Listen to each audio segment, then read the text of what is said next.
사랑하는 성도, 오늘 나라사랑 호흡보훈의 달 6월 마지막 째 주일로 이렇게 예배를 드리고 있습니다. 또 교회 예배당 안에서 또 예배 드리시는 분들이나 또 유튜브를 통해서 또 예배를 드리시는 분들이나 우리 주님의 이름으로 사랑하고 환영합니다. 예, 오늘은 옆에 계신 분들에게 이렇게 인사 나누기를 원합니다. 더 많이 사랑하십시다. 더 많이 사랑하십시다. 예, 사랑하는 성도님들, 이렇게 자녀가 태어나서 이렇게 막 자랄 때 자녀의 모습을 통해서 우리는 우리의 여러 형상의 모습, 우리의 닮은 모습을 이렇게 찾아봐요. 그죠?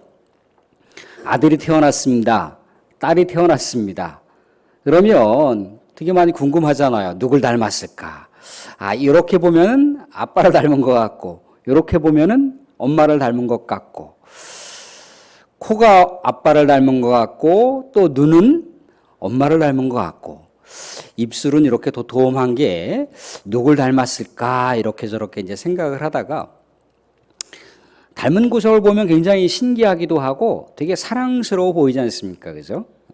닮은 구석이 없다. 그럼 발가락을 뒤져서 아, 여기 새끼 발가락이 나를 닮았던 것 같다고 이렇게 얘기를 하곤 한다는 겁니다. 또 자녀들이 이렇게 막 성장을 막 해요. 그러면 주변으로부터 자녀에 대한 이야기가 들려옵니다. 좋은 이야기가 이렇게 들려와요. 아, 집사님, 우리 아들이 이렇게 아빠를 닮아서 그런지 참 아이가 말하는 게 다정다감하고 참 친절하고 따뜻해요. 어쩌면 그렇게 점잖은 어른처럼 그렇게 말을 하는지 참 제 마음이 훈훈했어요. 그렇게 이제 아빠한테 얘기를 해주면 아빠도 마음이 굉장히 좋아요. 그죠? 아, 내 자식이 나를 닮은 모습이 많은 사람들에게 좋은 평가를 받는구나. 그러면서 그 아이가 굉장히 사랑스러워 보이더라는 거죠. 또 누군가가 딸에 대한 이야기를 해요. 아유, 권사님, 딸이 참 애가 말하는 게 규모가 있어요. 어쩌면 그렇게 지혜롭게 말을 하는지, 또 사람들을 이렇게 상대하면은 늘 언제나 이렇게 친밀하고, 우리 다 같이 교회에서 봉사를 하는데 많이 힘들잖아요. 그런데 다 힘든데도 불구하고 힘든 상황 속에서도 환하게 미소를 잃지 않는 거 보니까 우리 권사님 닮았어요. 그러면 권사님 마음이 기쁘죠. 훈훈하죠. 아유, 내 딸이 나를 닮았구나. 그러면서 이렇게 사랑스러워 보이더라는 겁니다. 그런데 자녀들이 엄마 아빠를 닮은 게 아니라 이상하게 이렇게 엇나가는 자녀들이 혹여라도 있을 수 있어요. 그죠? 그러면 부모 마음이 속상하잖아요. 그죠? 예의에 어긋나기도 하고 또 못된 행동을 하게 돼서 다른 사람들에게 이렇게 피해를 끼치거나 아픔을 주거나 그러면 어떻습니까? 부모 마음이 속상해서 아유, 쟤는 누굴 닮아서 저럴까? 누굴 닮아서 저럴까? 내 속으로 난 자식이지만, 내 자식이지만 참 때로는 가끔씩 미울 때가 있더라는 거죠. 사랑하는 성도님들, 우리는 누굴 닮았습니까? 우리는 누굴 닮았을까요? 우리는 육신적으로 부모의 모습을 닮았겠죠. 그죠? 그렇지만 우리는 영적인 하나님 아버지의 모습도 우리가 닮아져 있어요. 하나님이 우리 사람을 만드실 때 어떤 모습으로 만드셨다고 했습니까? 하나님의 형상대로, 하나님의 형상의 모습으로 우리를 만드셨어요. 우리를 창조하셨습니다. 비록 아담 이후에 우리가 하나님의 그 전적인 형상들이 많이 마모되고 이렇게 조금 소실되긴 했지만 그럼에도 하나님의 은혜는 우리에게 여전히 하나님의 형상으로 자리 잡았다는 겁니다. 그래서 우리의 모습 가운데는 하나님의 형상이 담겨 있어요. 그래서 우리가 규모 있는 행동, 또 덕행 있는 모습, 또 지혜로운 말들을 통해서 하나님의 형상이 우리 안에 자연스럽게 발산된다는 겁니다. 사랑은 기독교의 핵심이라고 이야기합니다. 그러니까 믿음의 사람들은 항상 사랑하게 돼 있어요. 사랑하지 않으면 어떻습니까? 사랑하지 않으면 우리 속이 답답해요. 우리 마음이 아파요. 그리고 삶이 굉장히 부담스럽고 불편해집니다. 자, 보세요. 우리가요, 사랑을 하게 되면 마음이 굉장히 기뻐요. 그죠? 근데 누군가에게 내가 속상한 모습을 막 드러내거나 막 미워하는 마음이 생기잖아요? 그럼 미워하는 마음으로 딱 끝납니까? 아니죠. 내 마음이 되게 힘들어요. 지쳐요.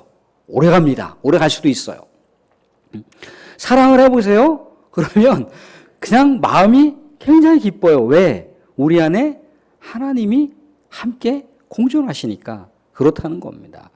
예수님께서 마지막 이제 십자가 죽음의 길을 가실 때 제자들에게 유언과도 같은 그런 설교 메시지를 남기십니다. 뭐라고 남기십니까? 새 계명을 너희에게 주노니 너희가 서로 사랑하라. 내가 너희를 사랑했던 것처럼 그렇게 사랑하라고 강조하시더라는 거예요. 제자들이 주님의 필사의 사명, 마지막 그 사명을 붙들고 살아가게 된다라고 하는 것은 축복일 수가 있습니다. 예수님께서 사랑하는 베드로가 예수님을 배신을 했어요. 그죠? 예수님의 제자가 아니라고 3번씩 부인했단 말이죠. 나중에 예수님께서 부활하셔서 베드로를 만났습니다. 베드로에게 뭐라고 얘기했겠습니까? 너 그때 왜 나 배신했어? 왜 내가 내 스승이라고 고백하지 않았어? 그렇게 말씀하셨던가요? 그렇지 않았죠. 사랑하는 시몬아, 시몬 베드로야, 내가 정말 나를 사랑한 거니? 여전히 나를 사랑하고 있니? 이렇게 묻고 계시더라는 거죠. 근데 그 말의 의미는 뭡니까? 나는 여전히 너를 사랑하고 있는데, 나는 여전히 너를 사랑하고 있는데, 나는 여전히 너를 변함없이 사랑하고 있는데, 너는 나를 사랑하고 있느냐라고 물으신다는 거예요. 사랑에는 하나님의 형상이 담겨 있습니다. 하나님의 본질이 사랑이에요. 하나님은 사랑이시니라 라고 고백을 하고 있지 않습니까? 우리가 사랑을 하게 되지 않습니까? 그럼 사랑하는 그 공간에 하나님의 나라가 아름다운 꽃을 핀다는 거예요. 하나님의 역사의 지평이 넓혀져요. 우리가 사랑하게 되지 않습니까? 그러면 하나님의 사랑, 우리 주님의 사랑도 같이 공존하면서 주님의 놀라운 사랑의 역사가 이루어진다는 거예요. 그게 사랑의 놀라운 축복이라는 겁니다. 사랑하는 성도님들, 이 무더위 속에서 어렵고 힘들고 지치지만 그럼에도 불구하고 사랑을 한 번 더 우리가 아름다운 실천을 통해서 우리 하나님께서 기뻐하실 수 있는 일들을 만들어 가실 수 있는 은혜가 저희 여러분 가운데 있어지기를 주님으로 축원드립니다. 예, 오늘은 사랑이 서로 만나서 역사가 일어난다라고 하는 제목으로 말씀을 나누려고 합니다. 우리의 사랑 가운데는 주님의 사랑이 같이 공존하셔서 놀라운 역사를 만드세요.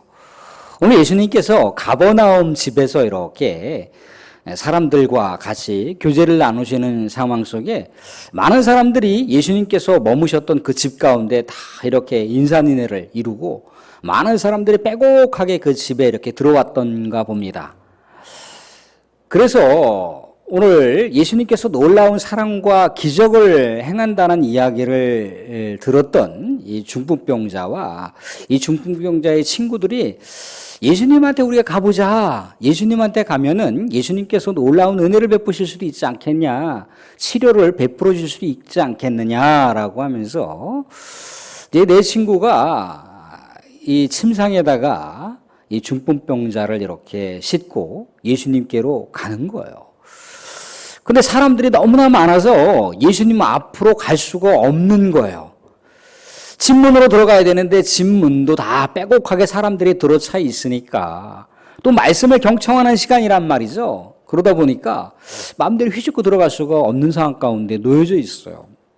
그래도 어떻게 했겠습니까? 2층 지붕으로 올라가서 그 지붕을 뜯어내고 구멍을 낸 다음에 이 침상채 중풍병자를 내려서 예수님 앞에 이렇게 들여가는 그런 놀라운 광경을 보고 있다는 겁니다. 사랑하는 성도님들, 근데 이 중풍병자가 한 사람도 아니고 4사람이 침상을 통해서 이렇게 이동시켰다라고 하는 것을 통해서 중풍병자의 중풍이 굉장히 깊게 왔다라고 하는 것을 우리가 생각해 볼 수가 있습니다. 중풍병을 심하게 앓으면 이렇게 혼자 거동하기도 힘들지만 그럼에도 누군가가 이렇게 한 사람 옆에서 보조를 해주거나 부축을 해주면 그래도 일상생활을 어느 정도 할 수가 있습니다. 그런데 네 사람이 이동시켰다라고 하는 것은 뭐 전혀 움직이지도 못하고 거동도 못한다라고 하는 것을 이야기하는 거잖아요. 네 사람의 정성과 헌신과 사랑이 아니었으면 예수님께 갈 수 있었겠습니까? 갈 수 없었다는 것을 반증해 주는 겁니다. 더더구나요, 지금 예수님 앞으로 갈 수가 없으니까 2층에 올라가서 지붕을 뜯어냈다라고 그랬어요. 그죠? 지붕을 뜯어냈습니다. 들것에다가 침상채 이렇게 이동을 시키는 것도 어려운데 지붕을 뜯어내서 침상채 그대로다가 예수님 앞에 이렇게 데려갈 수 있다라고 하는 것은요, 네 사람의 연합된 정신이 아니면 침상 자체가 균형을 유지할 수가 없다는 겁니다. 굉장히 힘든 거예요. 특별한 사랑이 아니고선, 특별한 애정이 아니고서는 힘들다라고 하는 겁니다. 네, 더욱이 이 지붕 가옥을 뜯어낸다라고 하는 것, 물론 이스라엘 그 지붕의 구조가 뭐 오늘날처럼 세멘트로다가 이렇게 흙으로다가 완전히 다 이렇게 발라져 있는 것이 아니고 볼이라든가 밀을 통해서 나오는 집들이 있잖아요. 그죠? 집과 또 나뭇가지들을 이렇게 엮어서 이렇게 햇볕을 가릴 수 있을 정도로다가 지붕의 가옥 구조 형태가 그렇게 되어 있다는 겁니다. 물론 2층으로 이렇게 올라갈 수 있는 계단이 되어 있어요. 계단이 되어 있고 그 집과 나무로 엮어져 있는 지붕만 걷어내면 되는 거예요. 걷어내면 된단 말이죠. 걷어내서 아무튼 그 들것에다가 이렇게 내려서 예수님 앞으로 가면 되는 건데, 아니 벌건 대낮에 지붕을 드러낸다 라고 했을 때는 집주인을 욕보이는 거잖아요. 그죠? 집주인에게 피해를 입히는 겁니다. 엄청난 피해 보상을 해줘야 되는 상황이 생길 수도 있다는 거예요. 근데 그 자리가 또 예수님의 말씀을 듣는 예배의 자리란 말이죠. 예배의 자리인데 지붕을 뚫어서 갑자기 침상채에 이 중풍병자를 내린다라고 하는 것은요, 모든 상황을 다 각오했다는 거예요. 피해 보상액을 지불하겠다라고 하는 네 사람의 연합된 사랑의 정신이 아니고서는 모든 상황 자체가 지금 불가능한 거예요. 침상채에 내리는 그 광경을 예수님께서 보고 있는 거예요. 예배를 드리고 있는데 저 위층에서 뭐가 쭉 내려온다고 생각을 해보세요. 예수님께서도 그 광경을 보면서 어떻게 보면 좀 황당하기도 했겠고 어떻게 보면 좀 야 대단하다 이제 그런 생각을 가지시지 않았겠습니까? 근데 예수님께서 오늘 말씀 가운데 보면은 네 사람의 믿음을 보셨다라고 되어 있어요. 네 사람의 믿음을 보셨다. 물론 네 사람의 믿음을 받겠죠. 그죠? 네 사람이 또 아니면 중풍병자를 포함해서 이 사람들이 우리 예수님께로 가면 예수님께서 치료해 줄 수가 있을 거야라고 하는 믿음이 아니고는 불가능했겠죠. 근데 믿음이라고 하는 단어는요, 이 안에 실천적인 내용이 담겨 있어요. 우리처럼 그냥 영적으로 믿었네라가 아닙니다. 이 히브리인들의 믿음이라고 하는 건 늘 언제나 행동과 같이 동반된 것이 믿음이에요. 그러니까 이 네 사람의 사랑과 헌신이 같이 포함되어 있는 믿음이라는 거예요. 믿음이라고 하는 단어를 충성이라고 하는 단어로 쓸 수도 있고 열정이라고 하는 단어로 쓸 수도 있기도 하고 또 사랑을 실천했다라고 하는 단어로도 사용이 될 수가 있다는 거예요. 그러니까 예수님께서 이 사람들의 믿음을 봤다라고 하는 것은 그 사람들의 헌신과 사랑의 행동을 보셨다는 거예요. 그러니까 예수님께서 얼마나 마음이 흐뭇하셨겠습니까? 예수님께서 얼마나 마음이 기쁘셨겠어요? 그래서 예수님께서도 사랑의 역사를 드러내신다는 거예요. 이 사람들이 사랑의 모습을 보이니까 예수님께서도 사랑의 아름다운 모습으로다가 반응하는 모습을 보여주고 있는 거예요. 그래서 말씀 가운데 보시면 이런 말씀이 있다는 겁니다.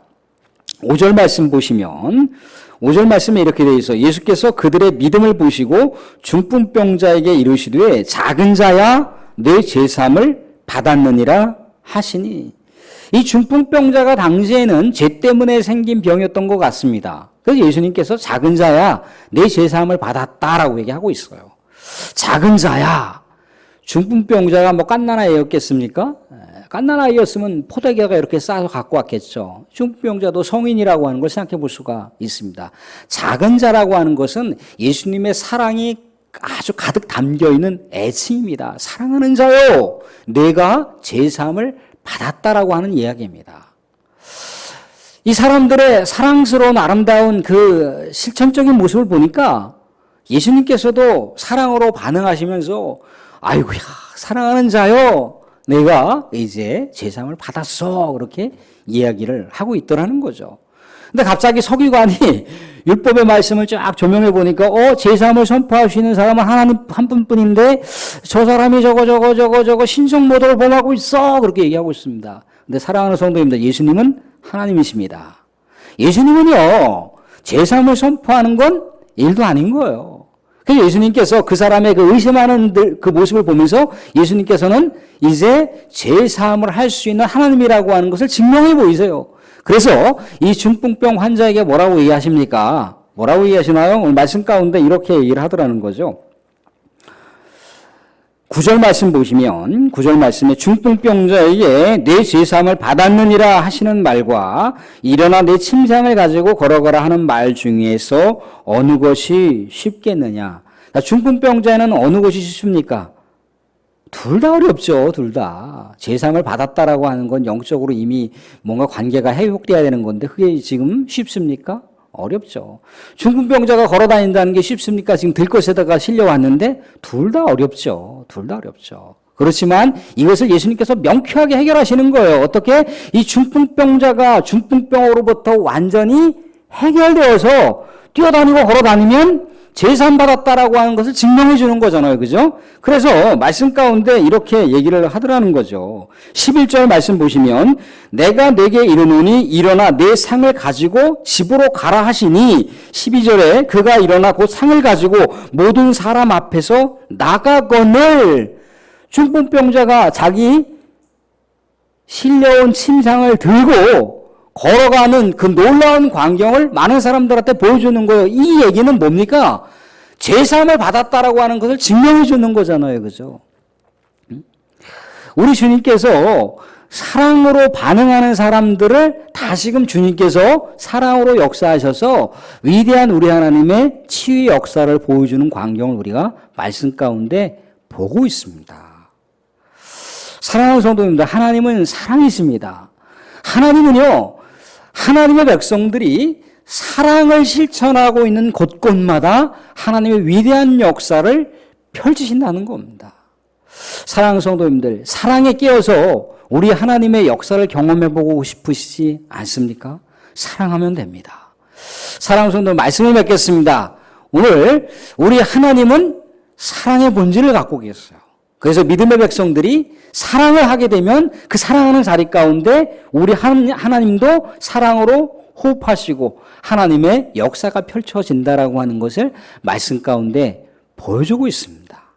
사랑하는 성도님들, 우리가 어렵고 힘든 상황 속에도 더 많이 사랑을 실천하셔서 하나님의 역사를 경험하실 수 있는 놀라운 은혜가 저와 여러분 가운데 있어지기를 주님으로 축원드립니다. 축원드립니다.